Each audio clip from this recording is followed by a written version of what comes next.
Hey Bozo, how are you today? I hope you're having a wonderful day so far. My name is Bailey Sarian, and today is Monday, which means it's Murder, Mystery, and Makeup Monday. Shana, shana, shana, shana, shana, shana, shana, shana. I'm out of breath. I should really work out. If you're new here, hi, how's it going? My name is Bailey Sarian, and on Mondays I sit down and talk about a true crime story that's been heavy on my noggin, and I do my makeup at the same time. If you're interested in true crime and you like makeup, I would highly suggest you hit that subscribe button because I'm here for you on Mondays. With that being said, I'm gonna because it's been a while since I've said this, I think, and I've gotten a lot of new subscribers. Hi, thank you for subscribing. Nice to meet you. I've been doing this thing kind of where it's like I upload 3 videos and then I skip the 4th. Upload 3 videos, skip the 4th. I just find that like this skipping the 4th just kind of like it's a balance in it all. And so if I don't upload one week, most likely it's because it's my skip week. Talking about murder, researching murder, talking about dark history, talking about everything dark all the time, it can be very draining. So I like to make sure to give myself a break and do anything but murder. Well, not that I'm doing murder, but you get it. Yeah, not doing it, just reading, watching, everything. So if I don't upload, most likely that's where it's just my off week. I love doing murder mystery makeup. I don't want to get burnt out, so I just do it, just to prevent burnout, because it's real. Okay, hi. Before we jump into today's story, we do have a sponsor. Today's video is brought to you by Casetify. Thank you, Casetify, for partnering with me on today's video. Casetify carries a huge variety of phone case colors and designs to fit your every mood. Choose from their selection of curated prints, or even personalize a case with your favorite font and design layout for a truly custom case. Casetify's Impact and Ultra Impact cases are made of 65% recycled and plant-based materials. Plus, they are 100% BPA-free, 100% non-toxic, and non-hazardous. Great. You kind of want that on, that would be nice. That would be great. Didn't think about that for phone cases, but great. Casetify's Chi-Tech 2.0 technology offers drop protection of up to 9.8 feet for the Ultra Impact case. So if you drop that bad boy, when you drop it, not even drop it, you're like, no, and you're just watching and there's no way it's going to make it. There's no way. Well, Casetify, their Ultra Impact case, it's going to survive. It's going to survive. Let me tell you, I was washing my car the other day at one of those car wash places, and why did I have my phone on me? I don't know, because I'm addicted. I threw my phone and it just went flying and it hit the hard cement. And I was like, there's no way it didn't break. There's no way. And it didn't. I love my cow case. Moo. Yes. Anyhow, Casetify cases always make awesome gifts for family and friends. And this is your official reminder that the holidays are literally right around the corner. They're pretty much here. So don't be that person who waits until the night before your family holiday dinner to get everyone gifts. It happens.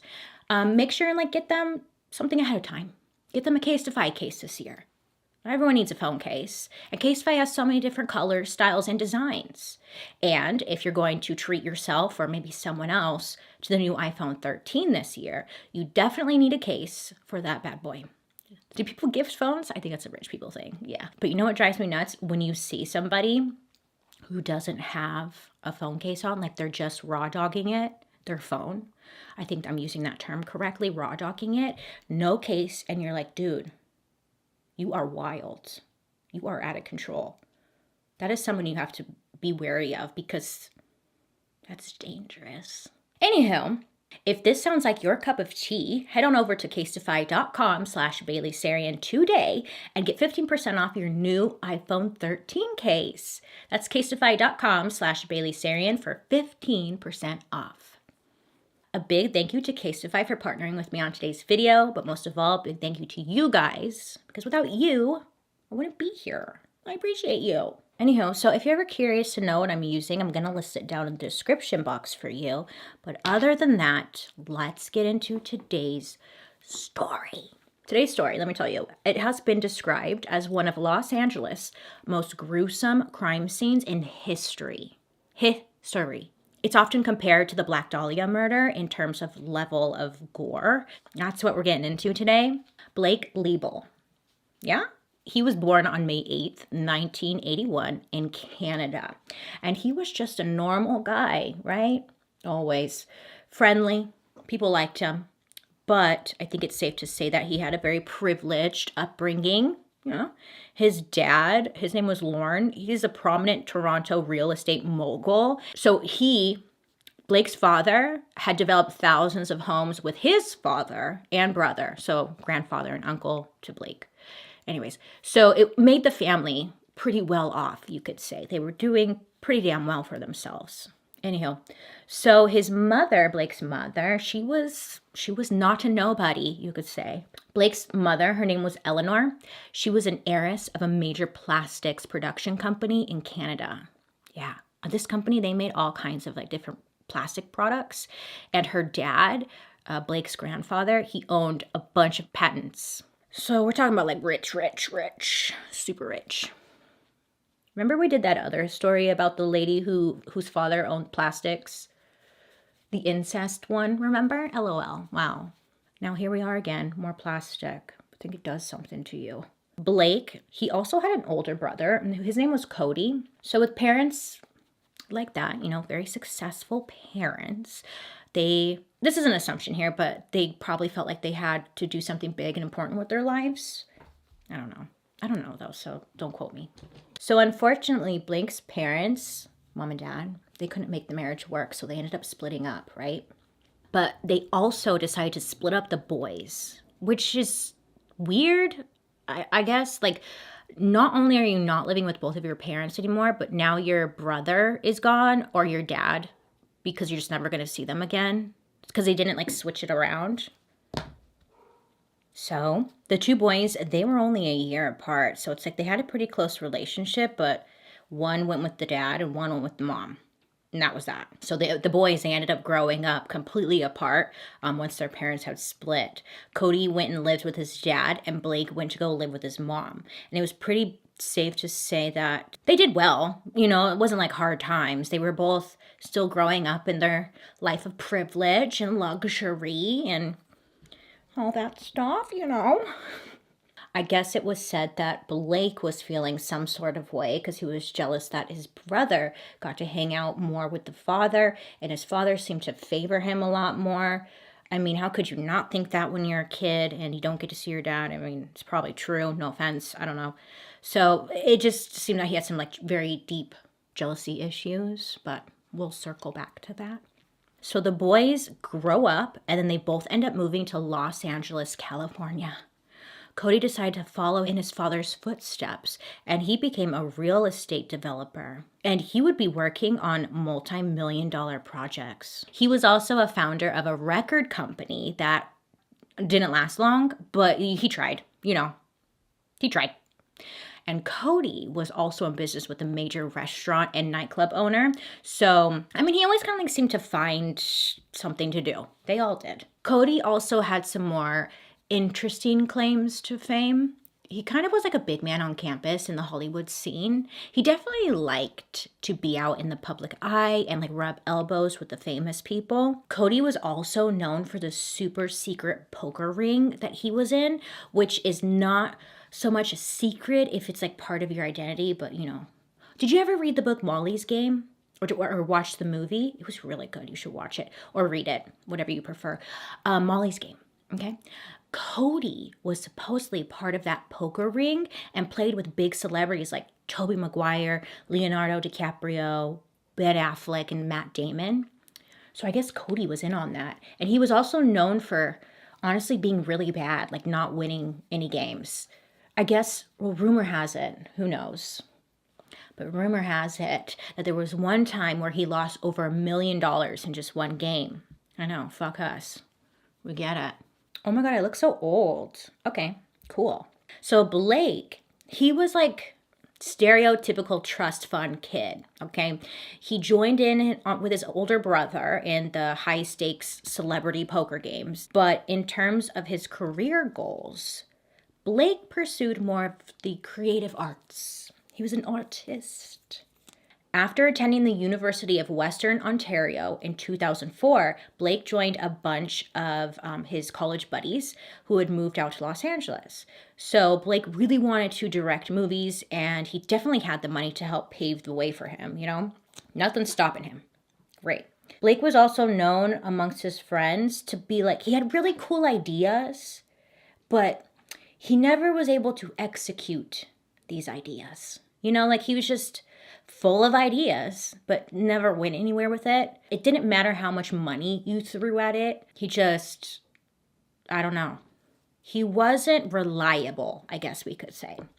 A lot of people thought Blake was like this genius, but others felt like he was maybe just a really smooth talker, and he was just trying to suck you in to like some grand scheme that just never paid off. Finally, Blake was able to use his money to get like in the door a little bit, okay? Blake ended up directing a low-budget film called Bald.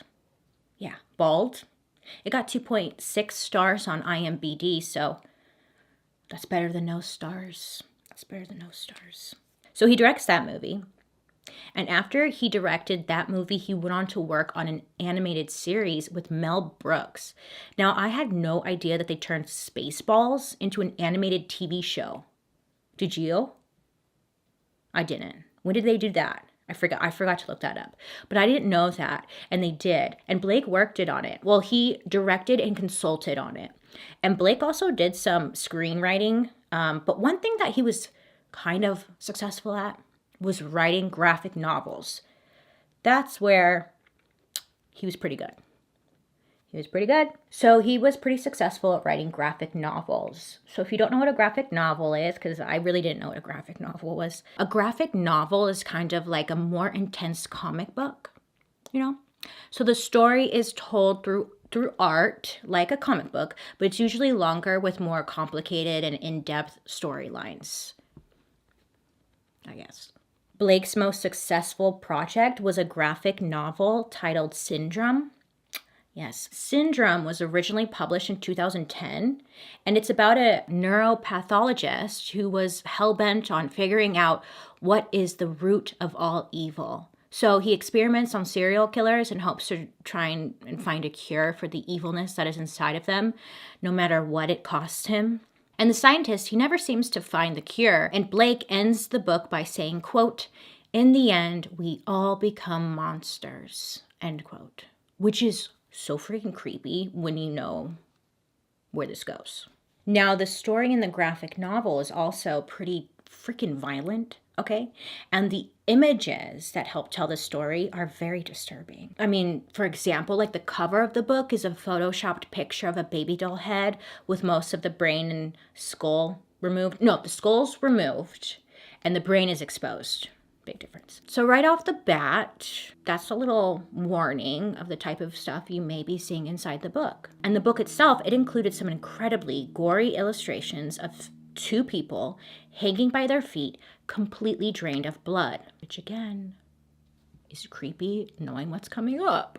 There are also illustrations of women's body laying on a blood-soaked mattress, and she's missing her head too. Yeah, maybe just store this information in the back of your noggin because it's going to come up and you're going to be like, what the fuck? I'm sorry. You're going to be like, what the hell? What the heck? What the Sam hell? One of those. What the chicken scratch salad? What the Bob Barker? I like chicken scratch sandwich. What the chicken scratch sandwich? So if you put that disturbing graphic novel aside, I guess Blake would be considered a catch. I mean, he had money. He came from a well-off family. He had celebrity friends, or at least hung out with celebrities. So it's like, oh my God, he's somebody. And bitches love that. So with that being said, in 2006, Blakey, he meets a woman named Amanda. Now, Amanda was, or is, she's a former model, okay? Now, just like everybody else, she's got some baggage. Okay, so she meets Blake. She's like, oh my God, yes, you're so great. And she tells him, like, my last relationship was such a disaster. And this guy, Blake, like, he is just the opposite of my last boyfriend. He's not dead or in prison. I guess Blake was more shy and introverted. And some would consider him a bit nerdy. Whatever the hell that means. Many would say that when it came to Blake and Amanda, it was like a opposites attract type of deal. You know, like Amanda was this outgoing party girl and Blake was introverted, nerdy, whatever the hell that means. But, you know, maybe she was trying something new because her last boyfriend didn't work out for her. Not blaming her, not blaming her. Just saying, maybe she's trying something new. Amanda and Blake date for a few years before marrying in 2011, but at that time, Amanda was already pregnant with their first son. And they seemed to like genuinely just love each other. Some speculated, I don't know, that they were getting married because they're having a son and it was for like legal purposes. I feel like that's a rich people thing, so it kind of makes sense, but maybe they just loved each other. Maybe. Okay, so Blake wasn't really making a lot of money from his graphic novels.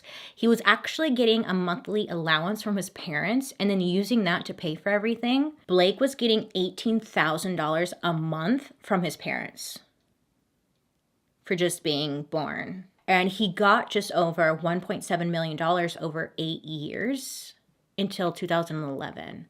And that's when his mom, Blake's mom, had died of brain cancer. That's sad. And that's when the payments ended up stopping.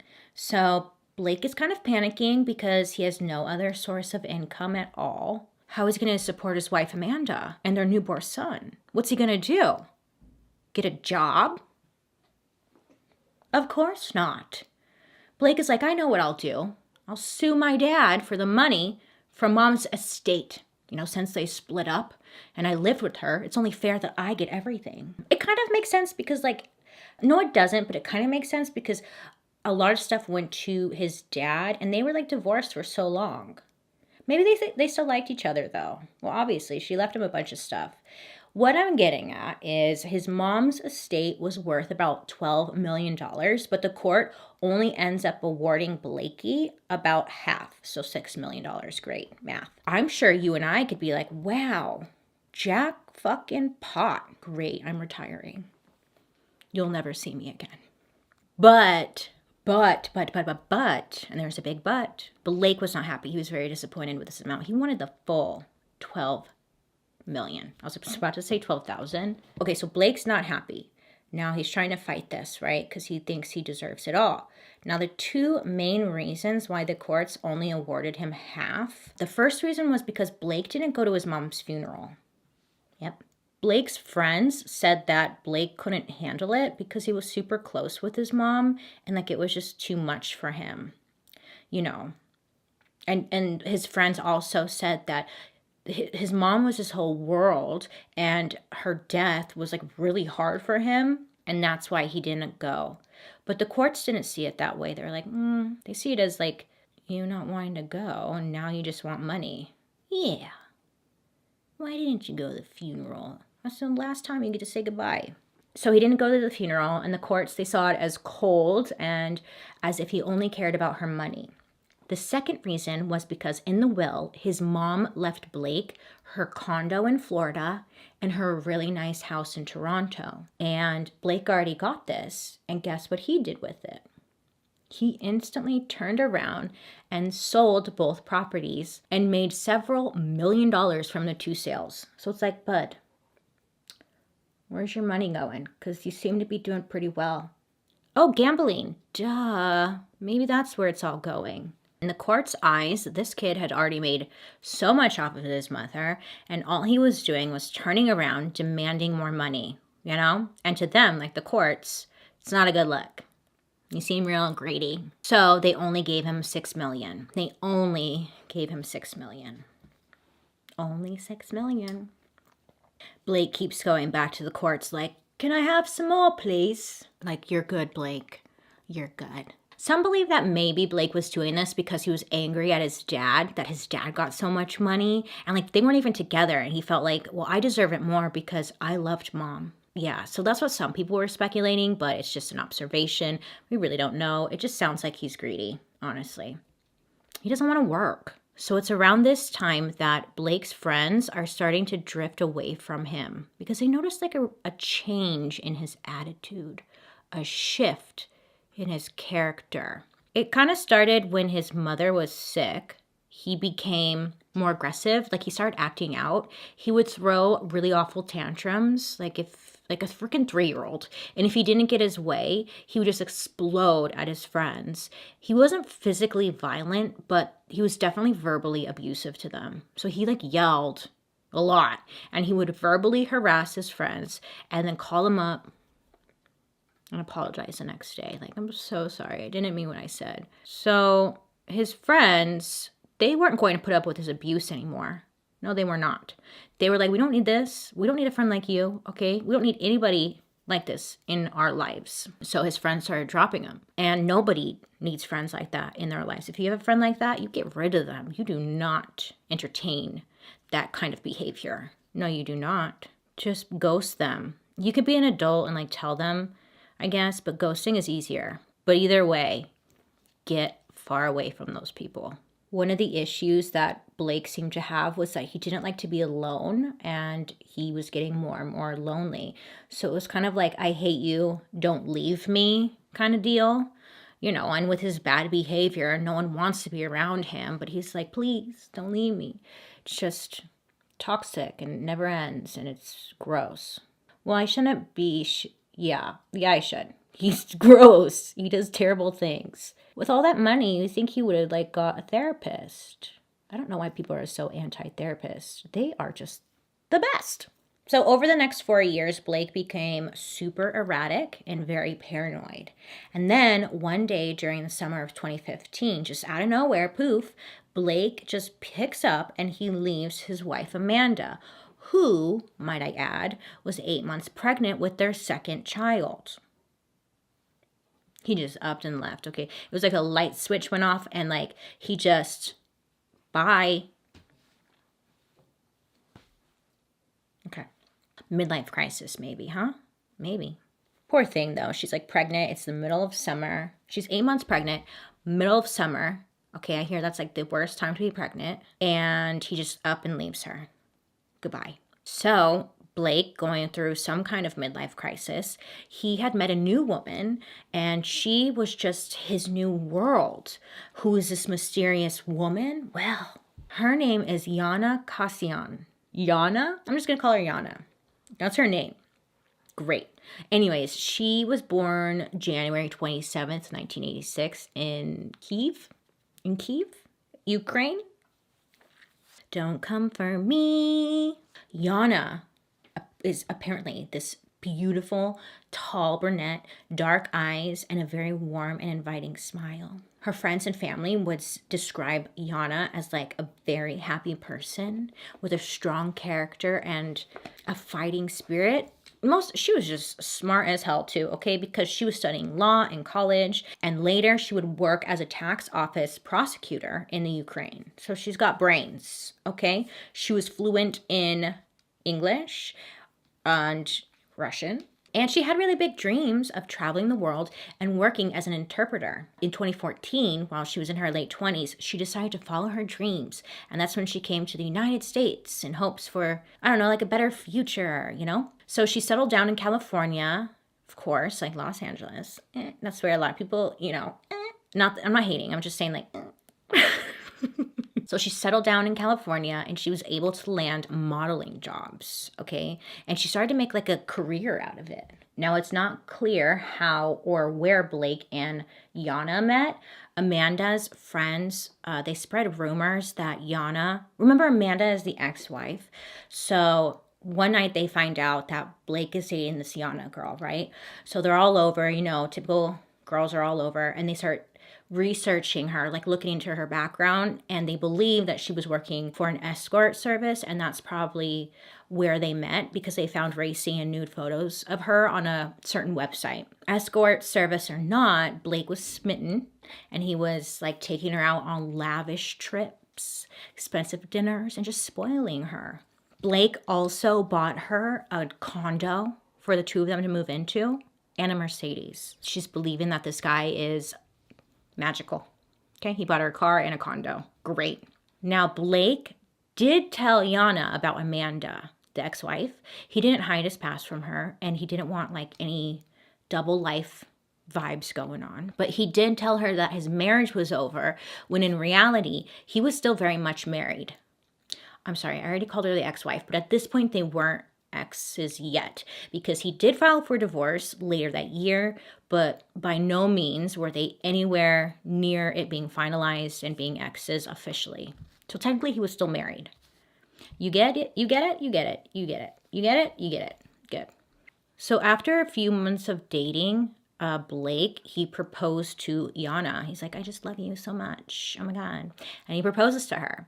And then not long after that, he was now expecting not one kid, but two, because his ex-wife was pregnant. Yana was pregnant. She got pregnant in August of 2015. Yeah, he's being very messy.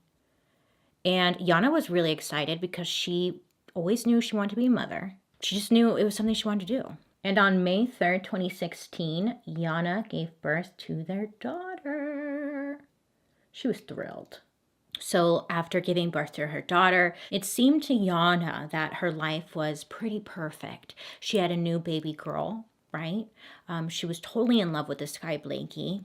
And I mean, she was with like a pretty wealthy man who loved her. Can't be mad at that. But Blake was definitely not on the same page. Okay, he was a little stressaholic over here. He, based off some text messages that he had sent to his friends, he was worried that some of his brother's gambling debts might cause him to lose everything.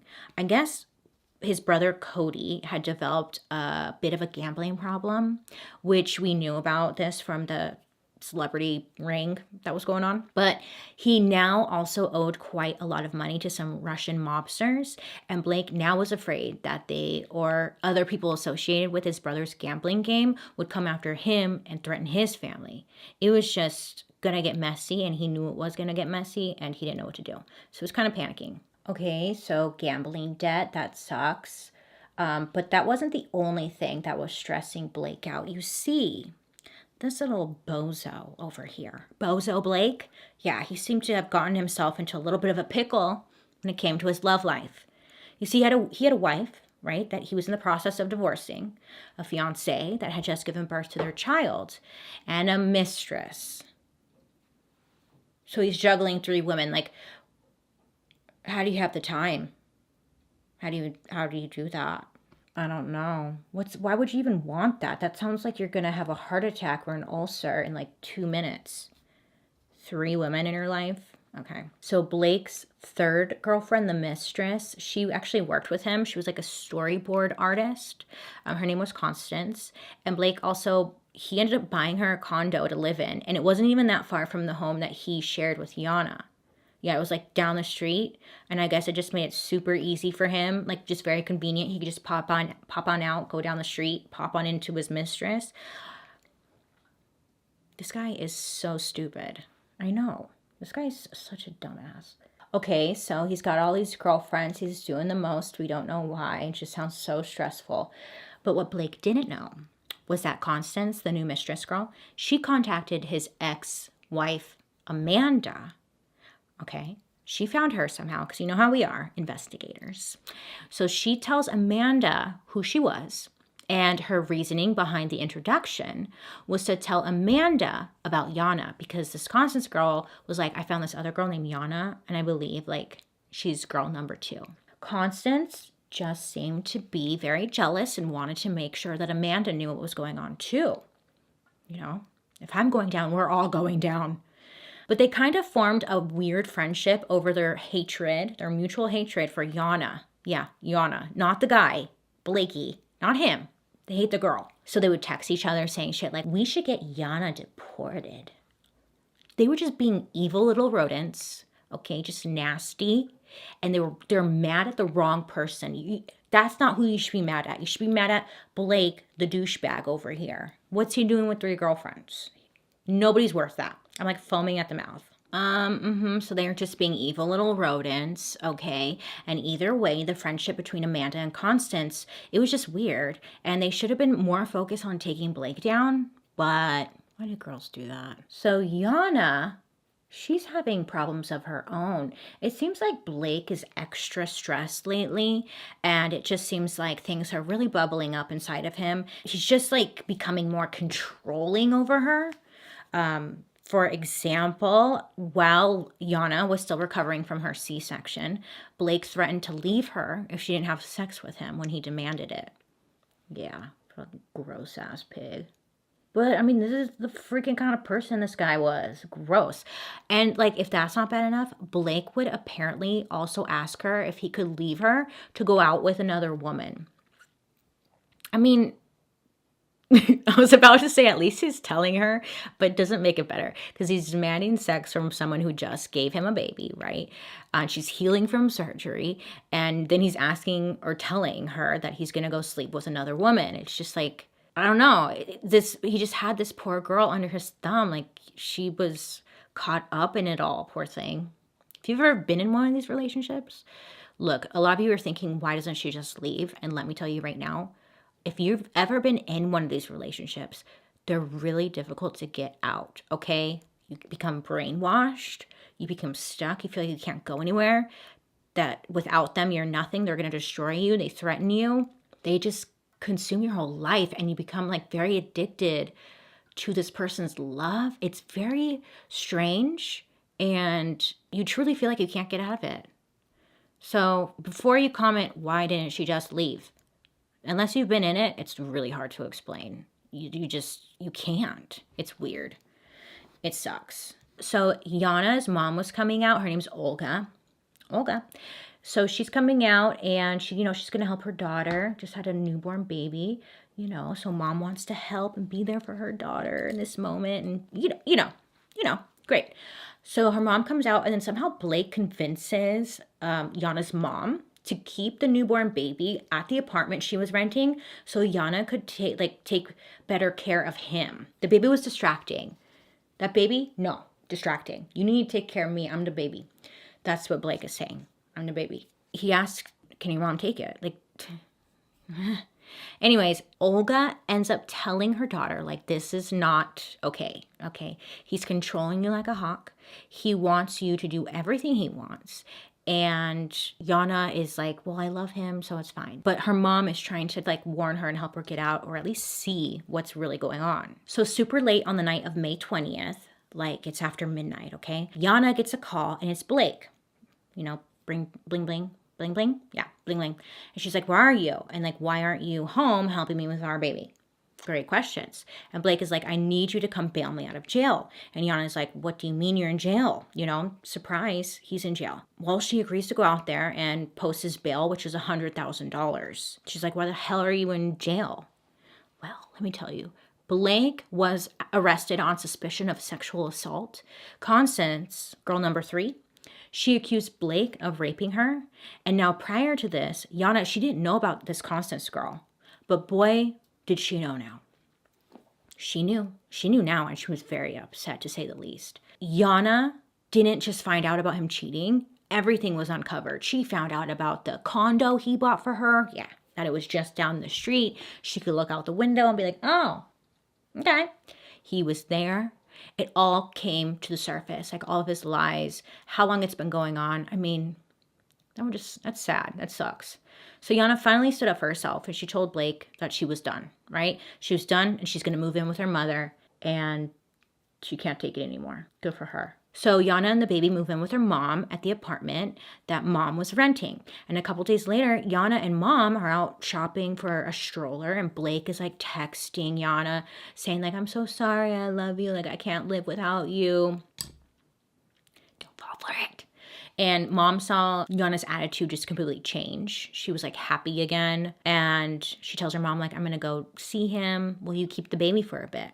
And her mom's not excited about this. She is not thrilled. But she cannot convince Yana to stay home. But she takes her granddaughter, the baby, and Yana goes back over to Blake's house, or their old condo, So yes, the next day, on May 24th, Yana had not returned to her mom's apartment. So Olga is sending her daughter a bunch of text messages where are you? You know? Yes.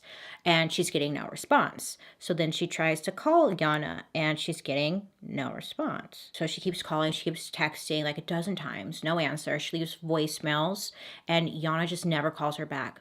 So Olga resorts to, I'm laughing because she resorts to sending emails, which means like she's really not responding. So she's emailing her daughter, like, what the hell? Where are you?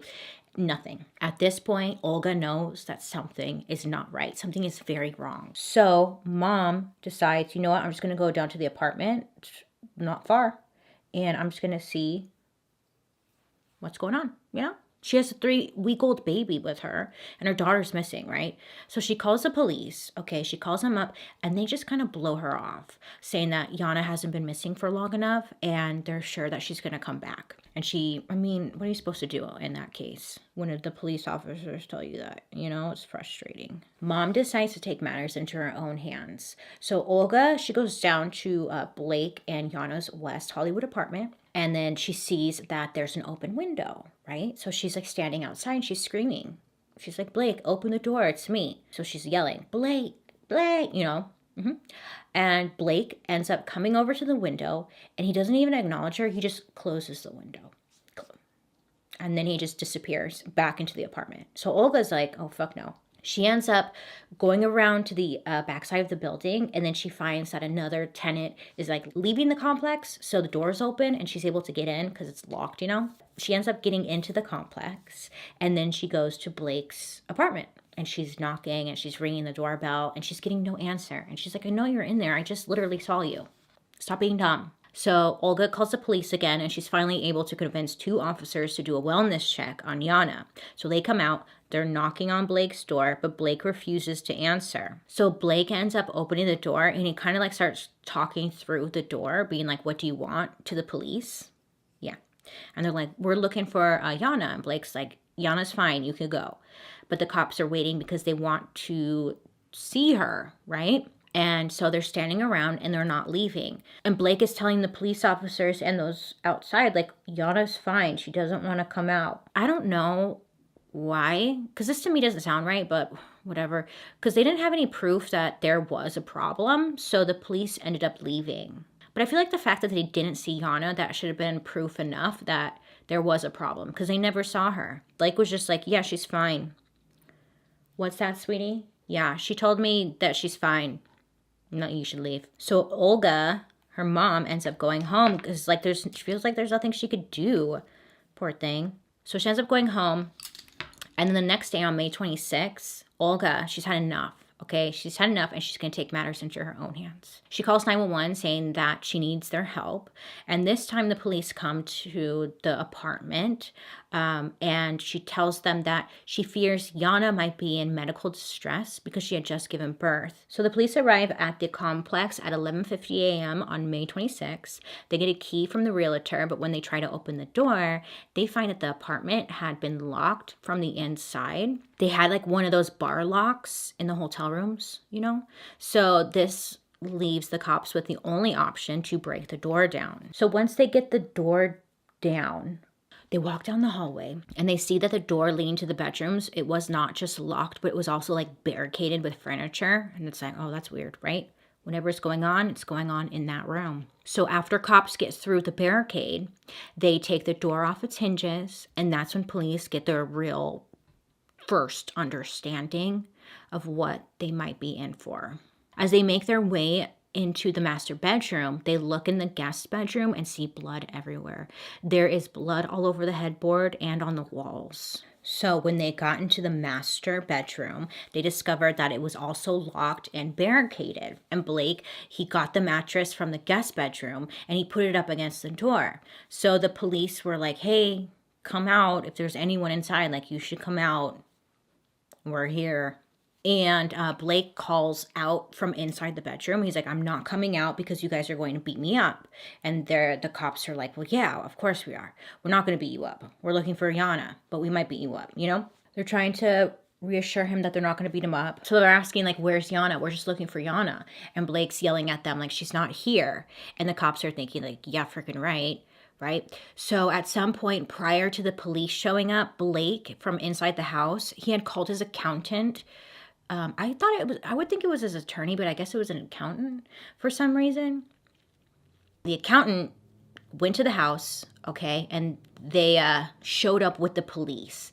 And the accountant is trying to talk to Blake to come out of the bedroom with the police. Because this is a man that, like, he trusts, so it was going to work. Finally, Blake is like, okay, I'll come out, but can you pass me some clothes that are in the living room? And the accountant is like, sure, let me go get them. And the cops are no dummies. So they search the clothes, and first they find Blake's passport in the pockets and also $4,000 in cash. So clearly the guy was trying to make an escape, right? He was probably going to jump out the window or something and run for it. The accountant calls out like, hey man, I've got your clothes. And then finally Blake opens up the door and he walks out in only a pair of his boxer shorts. And behind him, the police see a naked body of 30-year-old Yana laying on the bed, covered by a red Mickey Mouse blanket. So they go in and Yana is pronounced dead at 1:02 p.m. So police ask Blake, how did Yana die? You know, and Blake was like, oh, I didn't even know she was dead. I thought she's still alive.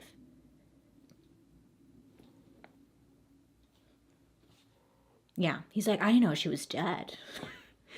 I hate this guy. It's just a waste of our damn time. And the cops are like, yeah, she's dead in that bed right behind you. And then Blake looks at them and goes, well, I guess you'll have to find out who did it then. Science is going to tell you who did this. Yeah, science is going to tell us, Blakey. So, I don't know. I want to say this guy has gone completely mental, but I mean, I don't know. The crime scene is reported as the most gruesome murder in the history of Los Angeles, or West Hollywood, I should say, if not Los Angeles. And then when the cops are finally able to get into the master bedroom, they find Yana laying on the bed. Her head was on her pillow, and she's covered again by that red Mickey Mouse like blanket. It looks like it might have been taken from the daughter's room. And she's covered all the way up to her chin with the blanket. There's a pillow next to her, and it has like a fresh indent in it, as if someone had been lying next to her. Yeah. Cops describe her as almost looking peaceful, but there was a large blood stain on the wall that looked like someone had tried to clean it up. When the police first inspect the body, they discovered that okay, this is kind of gruesome. It's a lot gruesome, actually. FYI. Okay. When the cops first inspect Yana's body, they discover that she had been scalped. Yeah, scalped. Police find pieces of her flesh in the bed, behind the mattress, and on the floor. They find one of her eyebrows. Cut off, removed, thrown on the floor near the bed, and they notice she's missing an ear. It's a little, what was going on here? It's a little much. The cops also noticed something weird about Yana's body, aside from the mutilation. She was extremely pale. And that's not all that's weird. What's super weird was that there was like a lack of blood at the crime scene. There wasn't a lot of blood. Like, where was the blood? She was brutally attacked. She was scalped and whatever. She was brutally murdered. There should have been more blood. There should have been blood everywhere. And there were only some spots on the floor next to the bed, but the bedsheet that Yana was laying on was completely clean. So police begin to inspect the crime scene more closely, and that's when they begin to understand what really happened. Blood spatter evidence suggested that Yana was on the bed when the attack first started, and then in the bedroom they find a knife and a razor that were probably used on her to do some shit that's messed up. And after removing the bed sheets, cops find that the mattress is stained with blood, but the sheet was clean, and the mattress at the time was dry. So they're like, well, she must have been moved somewhere else in the apartment. So the police come out and they use that blue star. It's that like what do you call that stuff? It lights up all the blood. Like you spray it onto a surface, and if there's been blood on the surface, it lights up blue. You've seen it. It's in all the crime stuff, right? Okay, it's actually fascinating, right? because you just spray this stuff and it finds blood. They spray it, okay? They spray it in like the bathroom and stuff in the living room and whatnot.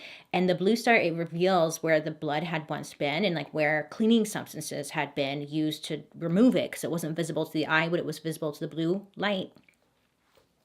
So cops spray the room and it just lights up. Okay, it was bright. It actually lit up the hallway.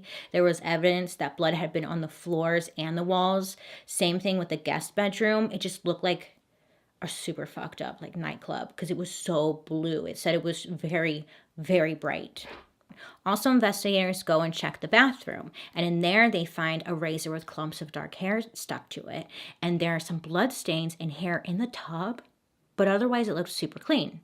But of course, when they sprayed that blue star stuff, the whole bathroom just shined bright like a diamond. It just like everything was covered in blood, and he cleaned it up. Yeah, Police think that maybe after Blake dragged her around the apartment, he then got her into the bathroom and gave her a bath. And when they first arrived, they had noticed that the water was running in the tub, and someone went and turned off the water when the cops first arrived, like yesterday, or, the yesterday in the story. I mean, clearly there's concrete evidence that the bathtub was heavily used. Clearly, Blake had used a lot of cleaning supplies to clean up that much blood, but there's no evidence of those cleaning supplies inside of the apartment. That's when the police notice that there's a trash chute like right near the door to their apartment. So they hurry on downstairs to the basement, and that's where they get 11 trash bags that are full of evidence. That's where they find the bloody sheets, bloody clothes, and then in the trash bags, they also find a couple of Yana's body parts. They found like her ear and stuff. It was just not ideal, but I mean, they found it, but that's still whatever, Blake sucks ass. Cops then find a bed skirt, and on this bed skirt, it had a bloody handprint, but not just any bloody handprint. Oh, nay. It was a handprint that was an exact match to Blake's.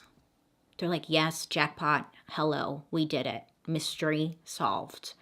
So cops know for sure that this guy, he's involved because Blake at the time was missing the top part of his pinky on his right hand, and so was the handprint. Mystery solved. Unfortunately, just another one that could have been prevented. So obviously, Blake arrested, okay, taken down to the station, and they take his mugshot, super weird mugshot, because he's like, has all these scratches and bruises all over his face, and he's like smiling. It's just creepy. Ugh. So on May 31st, Blake makes a court appearance, and he's wearing a padded suicide jacket. He has chains wrapped around his wrists, and they cuffed in the front of his body. He was being formally charged with murder, torture, mayhem, and aggravated mayhem. Mayhem. Great. It's just funny because, like, there are so many cases where people plead not guilty, and you're like, dude, I don't think they are guilty, like they might actually not be guilty. But then there's like dumb little rowboats like this guy, and it's obvious that he's guilty, but he's like, not guilty. Like, what's he think is gonna happen? They're gonna agree with that? Let's just be honest. Save us all some damn time. So they give him a test with a psychiatrist to see if he could stand trial. He passes with flying colors. He can definitely stand trial. The prosecution gets to work building their case, right? So the biggest question for them was like, what was the motive? Why did Blake kill Yana? So during interrogation, Blake told cops at one point, quote, "Women don't like me. If it wasn't for money, women wouldn't like me," end quote. We also know that Blake tried to control Yana after she gave birth, forcing her to have sex with him. So maybe he felt like he was losing control over her. During the investigation, police had a lot of roadblocks. No one who knew Blake wanted to talk to them. Like, nobody. No family, no friends. No one wanted to speak on camera. No one wanted to go into court. They didn't even want to, like, show their face in court at all in the pews. Are they called pews? I always forget to look that up. But no one. So they're 100% relying on evidence for this whole case. Well, and the autopsy. Which, good thing they have like hardcore evidence. So some of the biggest pieces of evidence for this case was the autopsy report, which was finally released to the public on September 20th, 2017. It said that Yana, she was killed between May 23rd and May 26th. On her autopsy report, it said that she had a lot of head trauma, but most of all, she had no blood in her system. Like, okay, look, the average human contains about 5 liters of blood, correct? Yes.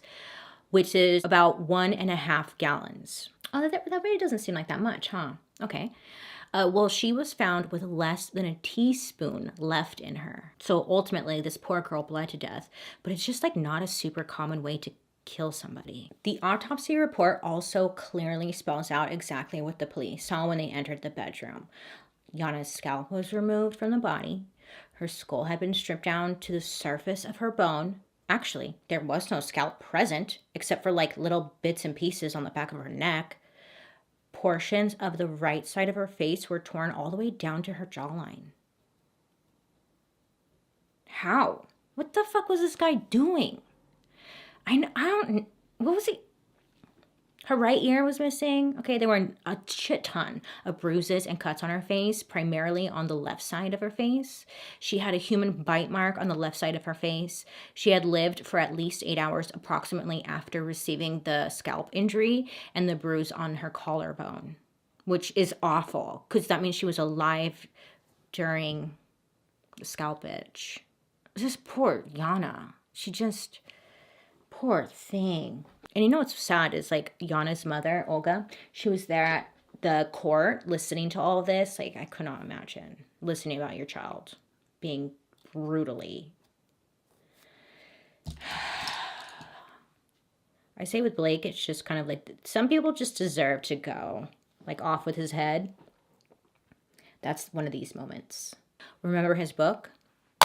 Just saying, he might have used it as a blueprint. So when the trial first gets going, the prosecution starts with Olga's testimony. She didn't speak English, so she had several court-appointed interpreters for the trial, which made it a little bit challenging. But the prosecution showed a lot of photos from the crime scene, just describing how Blake probably used the knife and the razor found in the bedroom and the bathroom to scalp her.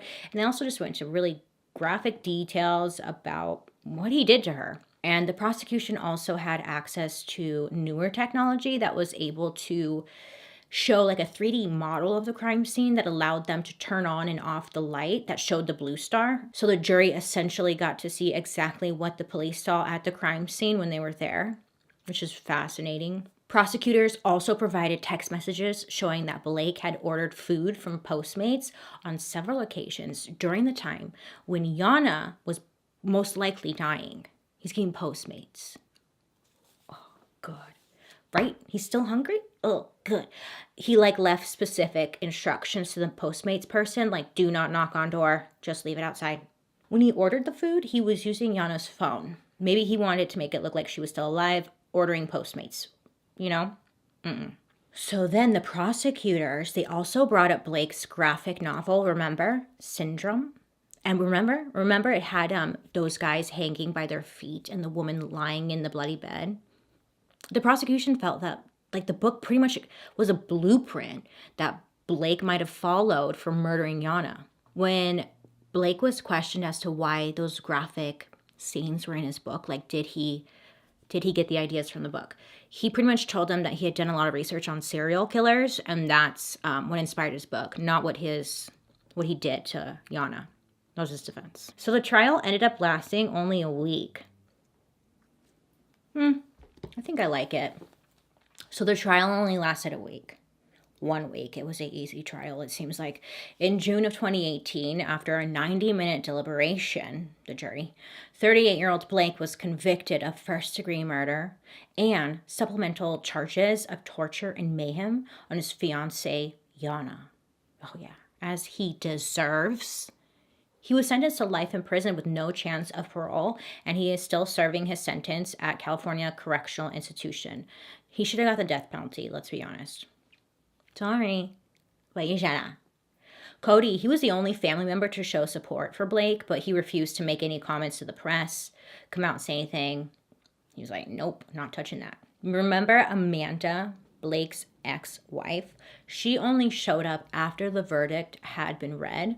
And despite her initial hatred towards Yana, because Yana stole her husband, Amanda was shocked when she learned about Yana's death.